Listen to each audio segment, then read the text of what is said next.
Hi hello नमस्कार, मी पायल आपलं नवीन अशा व्हिडिओमध्ये तुमचं मनापासून स्वागत करते. कशा आहात तुम्ही? मस्त असाल, मजेत असाल अशी आशा करते. पहिल्यांदा तुम्हाला श्री स्वामी समर्थ. तर एकादशीचा दिवस असल्यामुळे ना विठ्ठलांची छानशी पूजा केली आणि विठ्ठलांच्या पूजेमध्ये तुळशीला किती महत्त्व आहे आपल्याला छान माहिती आहे. तर आपण तुळशीपत्र व्हावं असं म्हणलं जातं एकादशीला आणि ते एकादशी दिवशी तोडलं जात नाही, तर त्याच्या अगोदरच तोडायचं होतं. तर अगोदरच मी तोडून ठेवते आणि आदल्या दिवशीही रविवार होता, पण मी शनिवारीच तोडून ठेवलं म्हणून मला देवांना छान वाहता आलं.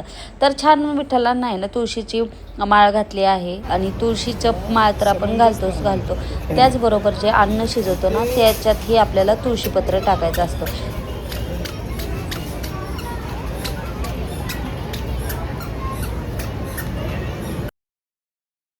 किराणा भरण्यासाठी डीमार्टला आलं होतं, पण माझ्यापेक्षा मुलांनाच खूप इंटरेस्ट असतो. तर मुलांच्या आवडीचा डीमार्टला एक कोना असतो जिथं आहे ना त्यांच्या आवडीच्या सगळ्या गोष्टी ठेवलेल्या असत्या आणि त्यांचा वेळ बऱ्यापैकी तिथंच जातो आणि त्यांना हजारो गोष्टी अशा दिसतात की हे पाहिजे ते पाहिजे आणि त्यांना त्या गोष्टी घ्यायच्याही असतात. तर तिथंच इतका वेळ घालवतात. तर आणि डीमार्टला गेलं की त्या गोष्टी घेतल्याशिवाय एकतरी घेतल्याशिवाय ते काही घरी येत नाही. तर असं मुलं एक म्हटल्यावर तेवढं तर असणारच. तर डीमार्टमध्ये ना समर सेल आला आहे, तर खूप छान छान गोष्टी आल्या आहेत आणि रिजनेबलही आहेत तेवढ्याच.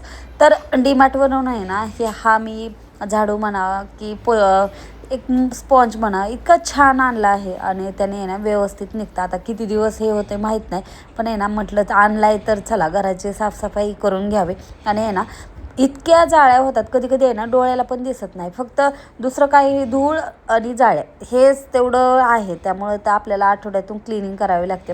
आणि आहे ना फॅन घेताना मी अँटी डस्ट होता फॅन म्हणून घेतला होता, पण त्याच्यावर इतकी डस्ट बसते तर मला ते बघूनच कसं तर होतं. येत आहे का?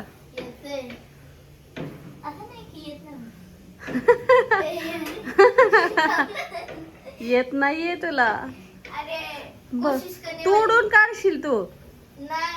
एक फॅन साठी एक तू तोडून काढशील. फ्रीज ऑर्गनाईज करायचा होता आणि आहे ना फ्रीजमधल्या मॅट माझ्या जुन्याही झाल्या होत्या आणि थोड्याशा खराबही झाल्या होत्या. तर चला म्हटलं आता फ्रीज आणि मला तिथं डीमार्टला दिसलंही आणि मग तेवढ्यासाठी मला बाहेर जावं लागलं असतं. त्यामुळं म्हटलं चला आता आलो आहेत ना डीमार्टला तर तिथूनच घ्यावं म्हणून आहे ना ह्या अशा मॅट घेतल्या आहेत. त्यामुळं फ्रीजमध्ये एक प्रकारचा प्रकाशही छान प्रकारचा येतो आणि खूप छान दिसतं ऑर्गनाईज असेल तर आपला फ्रीज. तर आजकाल मुलांना आहे ना घरात काम करायची आहे ना इतकं छान हौस आली आहे. तर मलाही तेवढं हेल्प होती. तो विषय वेगळा, पण आहे ना मुलगा मुलगी दोन्ही एकच आहे, तर नाही दोघांनी हेल्प केली पाहिजे. आणि खरंच मला आहे ना बऱ्यापैकी कामामध्ये तो हेल्प करतो, पण त्याच्या मर्जीत असेल तर म्हणजे त्याची इच्छा असेल तरच. आपण कर म्हटल्याने मुलं काही करत नाहीत. त्यांच्या जर असेल त्यांना आवड असेल तेव्हाच ते करतात. तर तोच मला आज आहे ना इतकी हेल्प करत होता. फ्रीज मी काढत नव्हते तर त्याने मला काढायला लावलं फ्रीज ऑर्गनाईज करायचा. आणि मग चला म्हटलं आता हे ठेवायचं आहे तर चला फ्रीजची छान क्लिनिंग करून घ्यावी. तर त्यामुळं फ्रीज चांगला मी क्लीन करून घेतला. अगोदर मापाने मी कट करून घेतलं व्यवस्थित, कारण आहे ना कट व्यवस्थित मापाने नाही केलं तर मग ते व्यवस्थित बसत नाही सगळं. त्यामुळं अगोदर व्यवस्थित कट करून घ्यावं लागतं, कारण त्याचा एक रोलच येतो. फ्रीज क्लीन करायचं म्हणजे हे भांडे बी स्वच्छ झाले पाहिजेत म्हणून आहे ना व्यवस्थित स्वच्छ भांडे करायचे होते, कारण हे भांडे आपण सारखं सारखं काढत नाहीत स्वच्छ करायला. त्यामुळं मग 15 दिवसातून तर माझ्याकडनं होत नाही, 1 महिन्यात तर मी एकदा करते. पण आहे ना आत्ताच मी 15 दिवसापूर्वीच हे सगळं काढलं होतं. त्यामुळं मग अजून मी म्हटलं चला आता फ्रीज सगळाच काढला आहे तर मग दोन्ही व्यवस्थित ठेवावं, नंतर म्हणजे व्यवस्थित राहतो.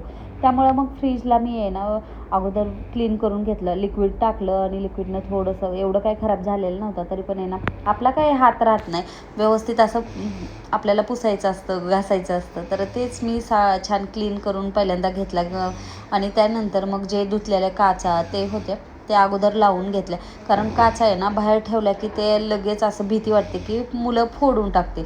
त्यामुळं मग मी लगेच क्लीन केलं की अगोदर काचा लावून घेतल्या, त्यानंतर मग दुसरं लावलं तरी चालतं. मग तर फ्रीज आपला क्लीन नीटनेटका असावा असं प्रत्येकालाच वाटतं आणि त्याच्यासाठी आपण घरात प्रत्येकच गोष्ट व्यवस्थित असावी वाटते. तर आता हे मी मॅट आणले आहेत ना ते व्यवस्थित मी ठेवून घेत होते. कारण आहे ना ह्या व्हाईट कलरचे आहेत आणि हे रोल होतात पहिल्यांदा आणि थोडेशा वापरले ना तर त्या व्यवस्थित बसतात. आता सरांनी आहे ना परफेक्ट मला कापून दिलेत, त्यामुळे त्या व्यवस्थित बसतात. आणि याच्यावर आता पहिल्या दिवशी तसं वाटतं आपल्याला, नंतर आपण जसं जसं ठेवेल तसं तसं ते व्यवस्थित राहतं. मॅट टाकून घेतले आणि इथं आहे ना जे छोटं आहेत त्याच्यात मॅट टाकायचे राहिले, कारण आहे ना रोल होता पण आहे ना त्याच्यामध्ये हे करायचं राहिलं, कट करायचं राहिलं, तर ते नंतर कट करून घे.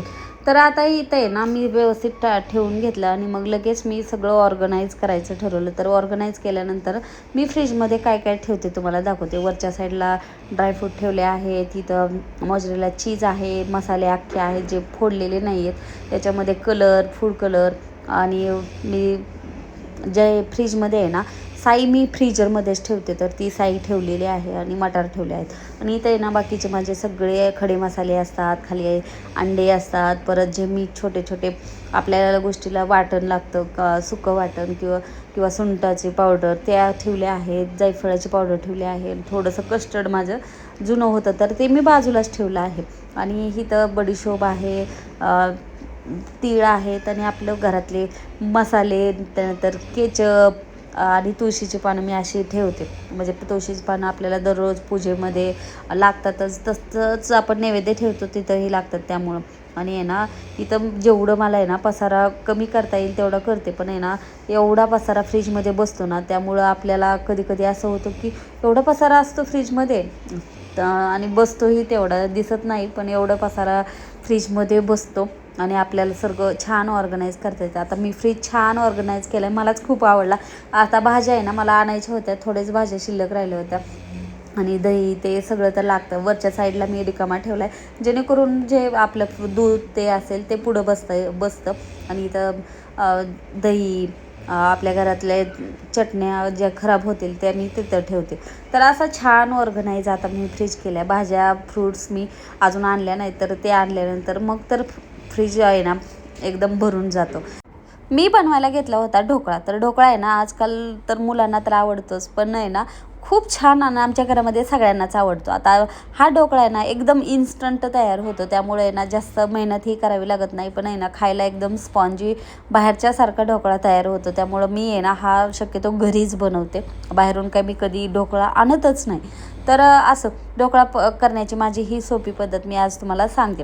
तर मी अगोदर बेसन, आणि घरचंच बेसन आहे जे दळून आणतो आपण, तेच बेसन आहे ना मी फक्त चाळून घेतलं आहे. आणि त्याच्यामध्ये आपल्याला साखर, मीठ आणि लिंबूसत्व टाकायचं आहे आणि थोडासा हिंग टाकायचा आहे. आता तेवढंच टाकलं आहे आणि त्याच्यात पाणी थोडं थोडं टाकून, म्हणजे जेणेकरून त्याच्यामध्ये ना गाठी लम्स होणार नाही त्या दृष्टीने. जर मिक्सर वापरलं तरी चांगलं, माझ्या भांड्यात सापडत नव्हतं त्यामुळं मी आपलं चमच्यानेच चालू केलं. तर तरी पण आहे ना गाठी झाल्या नाहीत. फक्त थोडीशी खबरदारी घ्यायची, व्यवस्थित फिरवायचं तर व्यवस्थित होतं ते बॅटर. तर थोडं थोडं पाणी टाकलं, कारण एकदम पाणी टाकलं की त्याच्या गाठी होतात, त्यामुळे थोडं थोडं पाणी टाकून आपल्याला हे बॅटर बनवायचं असतं. आणि याला आहे ना जास्त वेळ जात नाही, फक्त आपण जर मिक्सरने केलं तर खूप लवकर होतं. तर आता तुम्हाला वाटत असेल उशीर झाला, पण बनताना खूप लवकर झालं होतं. तर ते व्यवस्थित पीठ झालं पाहिजे, म्हणजे बॅटर तयार झालं पाहिजे, एवढंच याच्यामध्ये टाकते. आणि याच्यामध्ये अजून आपला ढोकळा आहे ना अजून स्पॉन्जी होण्यासाठी त्याच्यामध्ये आपल्याला आहे ना अजून एक टाकायचं आहे, म्हणजे तेल टाकायचं आहे. तर तेल ही एक वाटी म्हणजे आपली पळी असते तेलाची, तर ती टाकायची.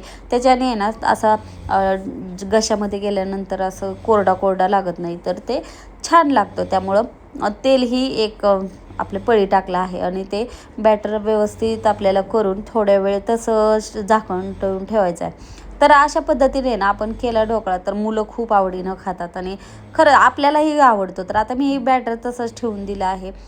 जेवढा वेळ आपल्याकडे 5 मिनटं असेल तर 5 मिनटं ठेवायचे, 10 मिनटं ठेवलं तर मग अजून छान तयार होतो.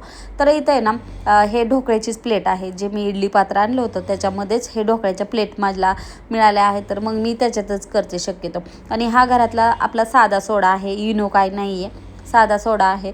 आणि त्याला ॲक्टिवेट करण्यासाठी थोडंसं त्याच्यावर पाणी टाकायचं, म्हणजे तो व्यवस्थित फुलतो. नाहीतर एवढा कधी कधी फुलत नाही, तर नाहीतर इनो टाकावं लागतं. मग मी तर काही इनो टाकत नाही, साधा आपला सोडा घेतला आहे तो टाकला आहे आणि आपल्याला थोडंसं पाणी टाकल्यामुळे तो ॲक्टिवेट व्यवस्थित होतो. आणि ते फक्त हलवायचं आहे आणि त्याचा कलर चेंज होतो. म्हणजे आपण पहिला वेगळाच कलर दिसतो आणि नंतर वेगळाच कलर होतो. तर मी इथे हळद टाकली नाही, कारण हळदीने ना त्यानंतर आपण जेव्हा वापरतो तर तेव्हा लाल लाल डाग कधी कधी तयार होतात. त्यामुळं मीठ आणि हळद एकत्र आले की त्याचं रासायनिक अभिक्रिया होते. त्यामुळं मग ते तसं होतं कधी कधी. त्यामुळं मग मी आहे ना हळद स्किपच करते. तर ह्याच्यामधले आहे ना बबल्स जाण्यासाठी थोडं टॅप केलं आणि ते आपल्याला पाणी ठेवायचं आहे आणि त्याच्यामध्ये वाफवून घ्यायचं आहे. तर आता मी 20 मिनटं असाच वाफवून घेणार आहे. पहिल्यांदा हाय फ्लेमवर वाफवायचा 15 मिनटं, परत 5 मिनटं तसाच ठेवून द्यायचा, म्हणजे छान स्पॉन्जी तयार होतो. आता झाकण ठेवून मी छान शिजवून घेतला आहे.